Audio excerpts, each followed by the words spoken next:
Let's create our next section, and we are going to create our feature section. And what our focus will be in this section is to look a little bit at how we work with grids.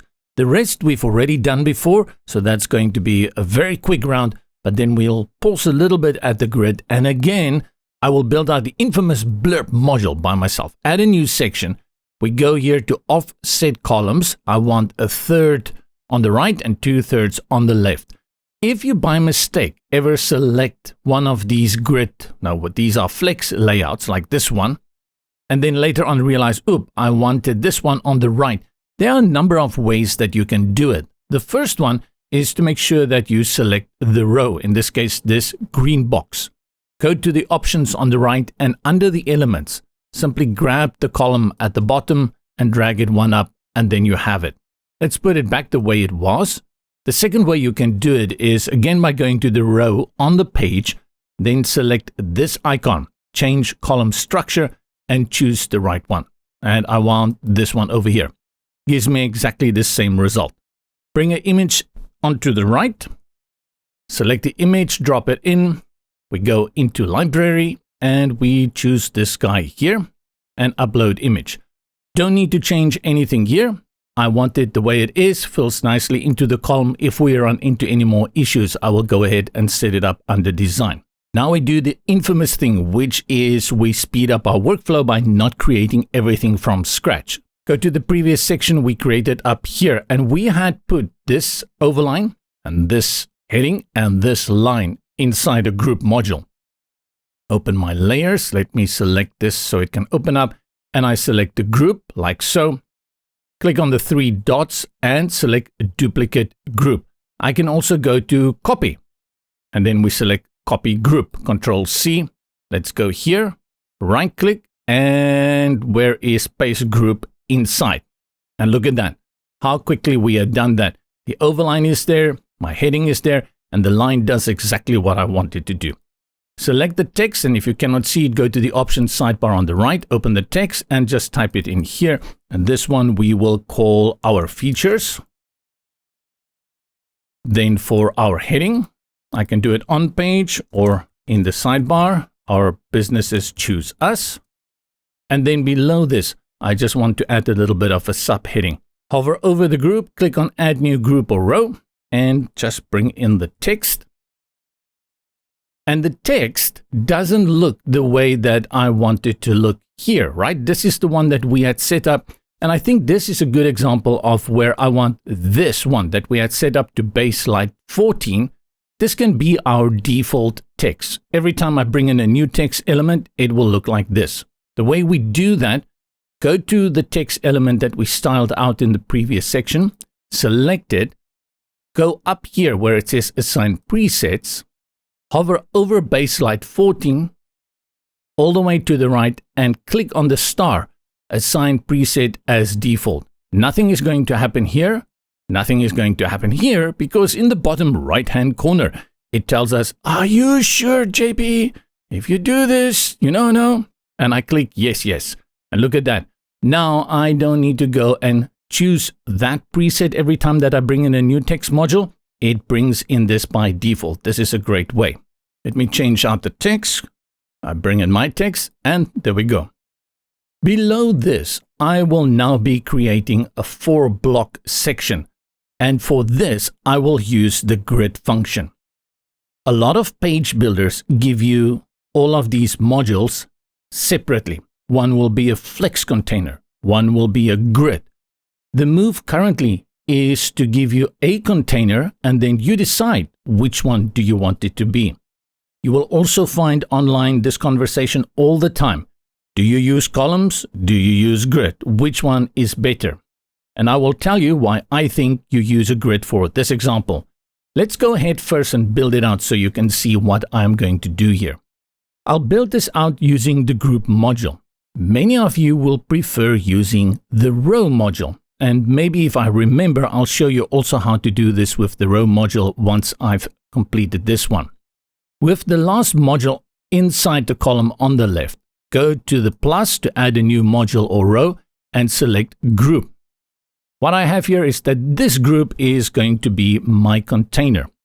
And inside this, I will place 4 boxes, 4 groups. I'll click on Add New Group or Row in the middle, and I'll bring in another group.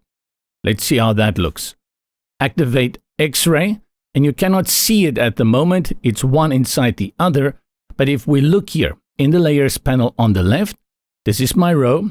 Then I have my column on the left. Then I have the first group, which is my heading here at the top, the text, then the group, and then there's a group inside that, this one. Let's work with it so you can see what I'm doing. I'll select image and drop in the image, and this is going to be like an icon. This is the image, the icon 1 that we will be using. It's a SVG. Maybe I could also be using the new SVG image for that. Where is it? Why can't I see it? Let's see. This is interesting. This is new behavior to me. Something changed in the recent update. Let's go to the size, and I will put this on 64 pixels. All right, there we go. Finally, I can see it. Very interesting. I'm going to reduce the size a little bit later for the icon. I will leave it at 64 pixels for now. With the image selected, click on the plus and bring in a heading. And this one is going to be a heading 3. Change it to innovative or innovative solutions. Hey, solutions. Even though it's a heading 3, the style I'll be using for this is the same as our overline, and then we'll make a few changes to that as well. So I can go ahead and set up that style first. I'll go to the heading, but the overline is not here. The reason for that is because overline is actually a text preset. No worries, we select it and we style it out. Go to our heading text. We put it on H3. The heading font, we know it's Poppins. We leave it at that. For the font weight, we go to light. We put it on uppercase. The color will be by default, this one here, heading text color. We don't need to make changes there. And then the heading text size, we go to our little discs and choose base 14. Header letter spacing, 2.5 like before. And the line height, I will type in 1 just to be sure. Once we've created this, go to our presets. But before we do that, we just quickly have a look on tablet. Don't worry about the other stuff. We'll fix that now. And then we go to our presets, new preset from current style, preset settings, and call it H3. Save preset. Below this, we add another text module. And this is going to be just standard text. And I paste my little blurb there. To style this out, first we select the group of these 3. Then go to Design, Layout, and put the direction to row. They are now next to each other. These two text elements though, I want them on top of each other. And to do that, I'll place them inside of a group. Click on any of the dark boxes and a plus, add the group, close out. I'll go to the Layers panel here, grab the heading, drag it into the group, and then the text up and to the right. And now they look like this. We are getting much closer to where I want it to be. Let's help ourselves by knowing what we are doing. Go to the Layers panel on the left.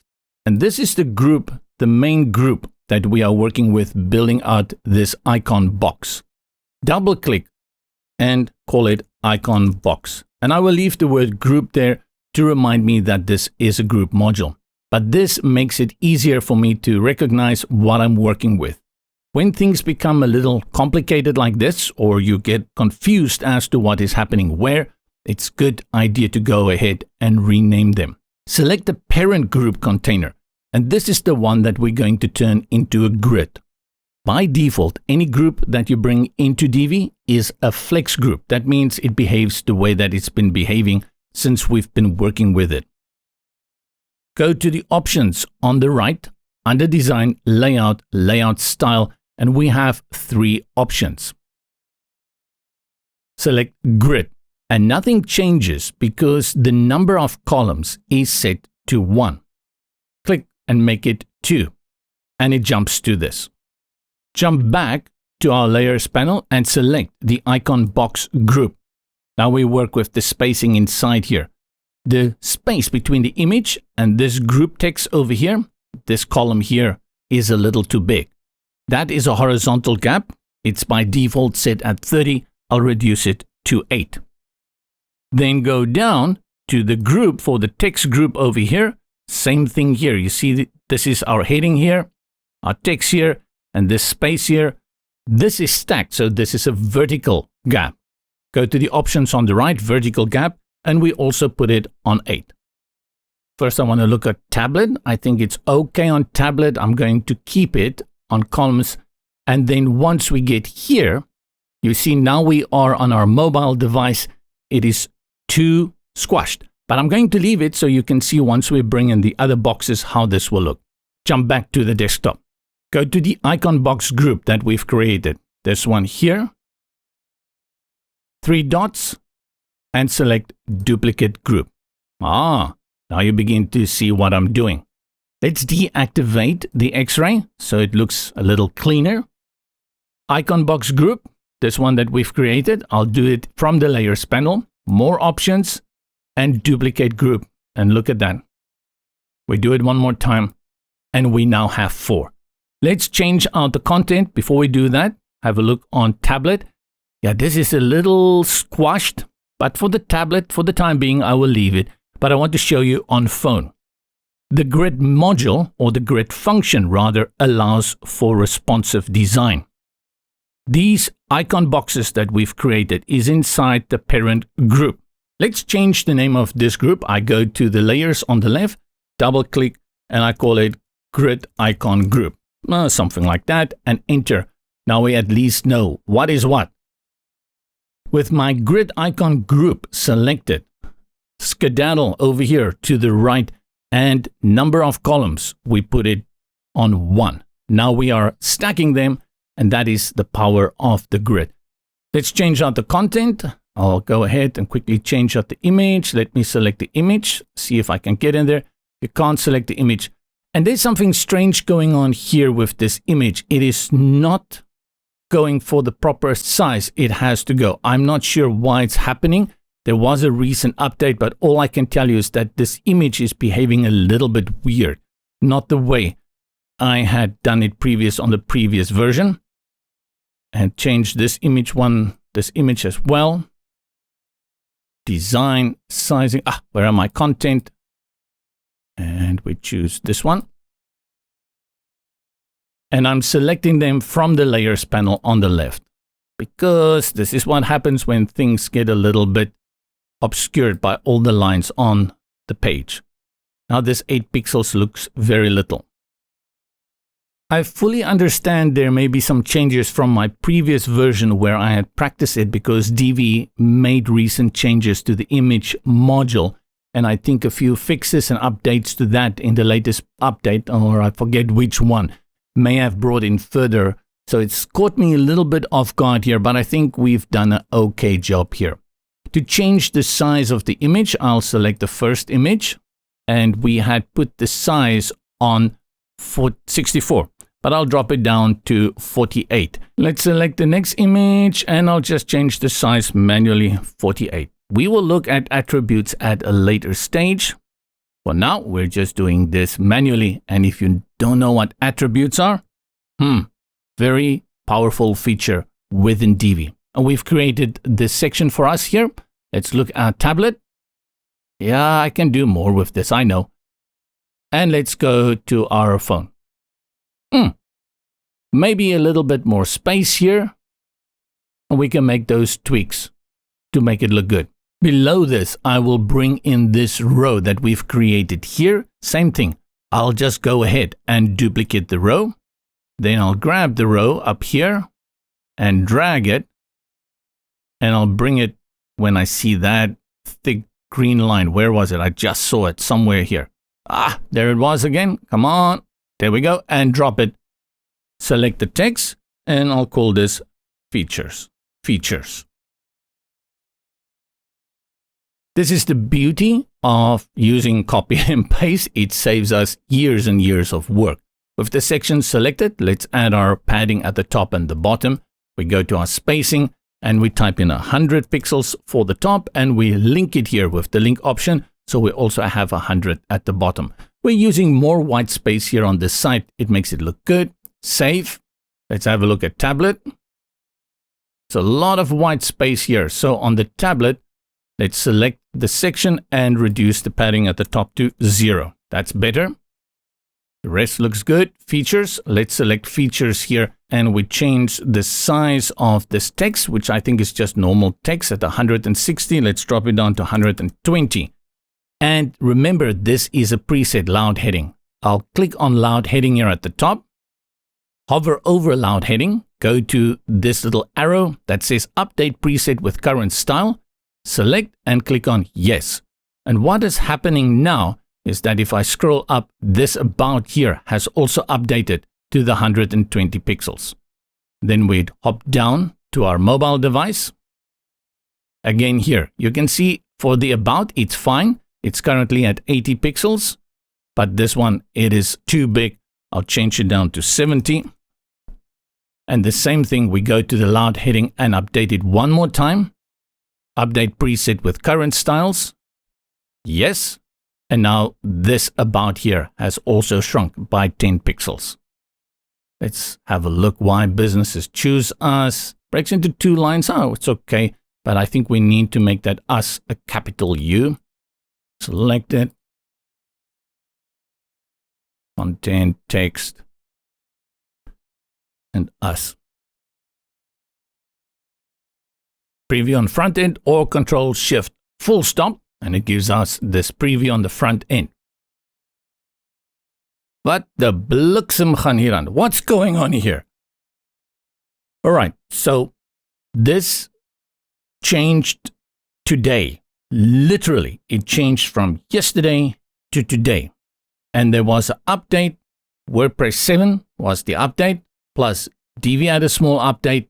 And I'm not sure if this is not the proper behavior or if it's a bug, but this is how it behaves currently. I figured out how to fix it. Go back into Divi. We just bring in a new row. I click there and bring in a row. Click here on the right.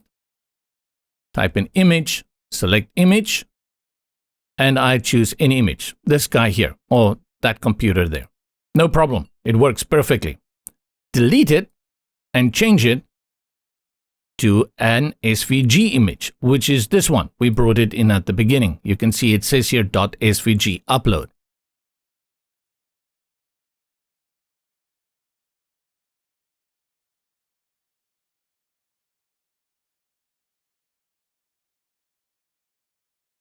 The same thing happens like before. It disappears when you go to design and you give it a size. Let's say 48 pixels. Now it appears. This is not how it should behave. It should be there.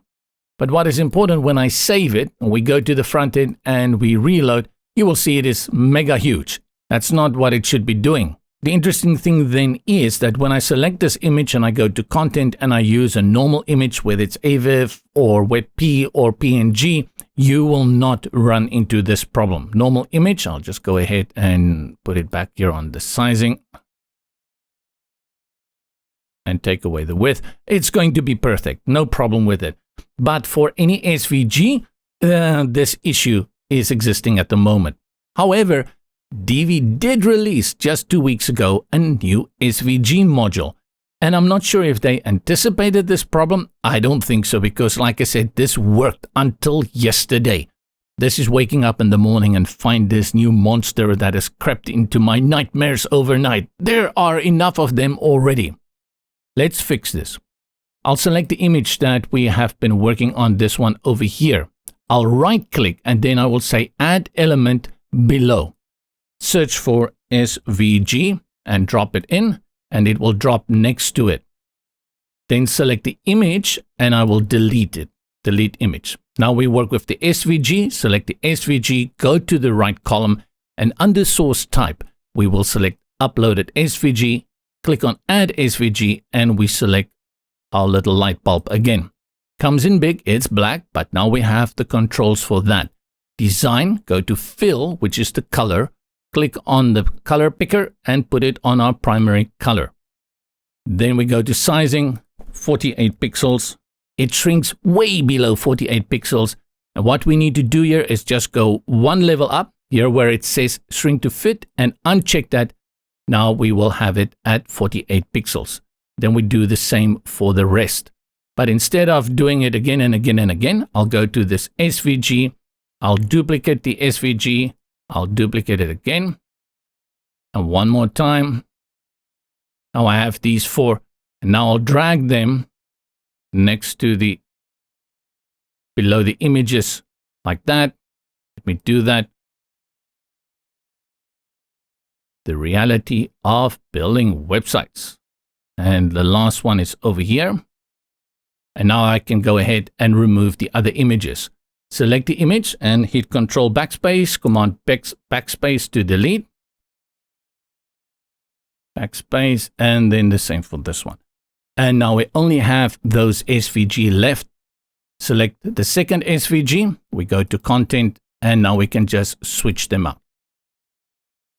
This video was supposed to be so super short, and it became much longer because of this thing that I am not sure where it comes from. If you ever encounter that same thing, that when something goes wrong, your first reaction is to start blaming yourself, and you spend hours and hours trying to figure out what you did wrong, and it will take some time for you to realize it's actually a bug.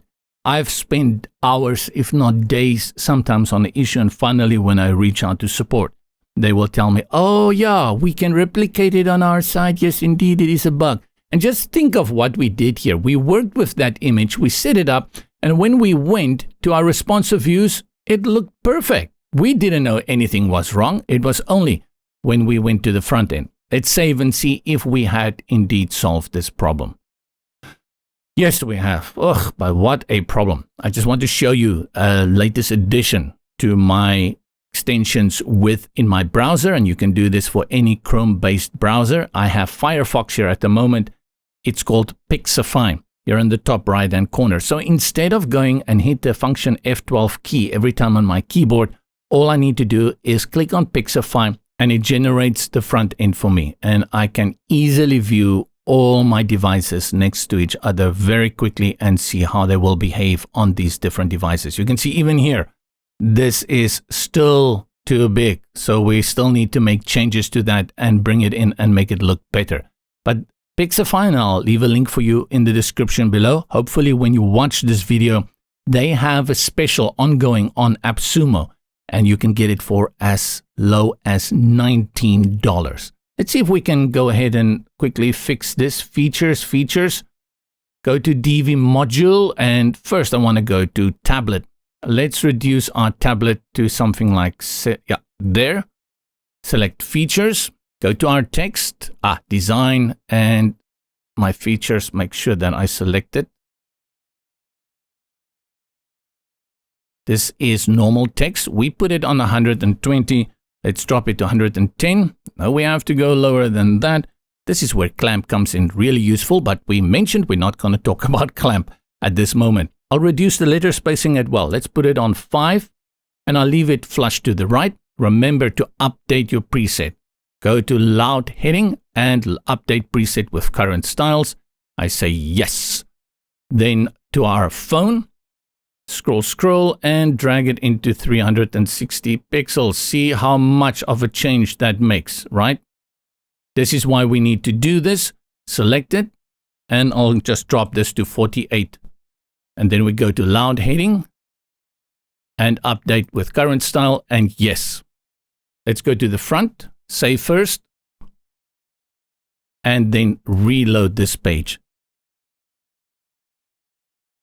And that is why we do this kind of responsive checks. It kind of loses the impact on mobile device, and maybe we have to do that on a case by case, like making the about bigger and making the features smaller. As I said, this section took more than double the time. We've fixed the issue. Best of luck forward for this day.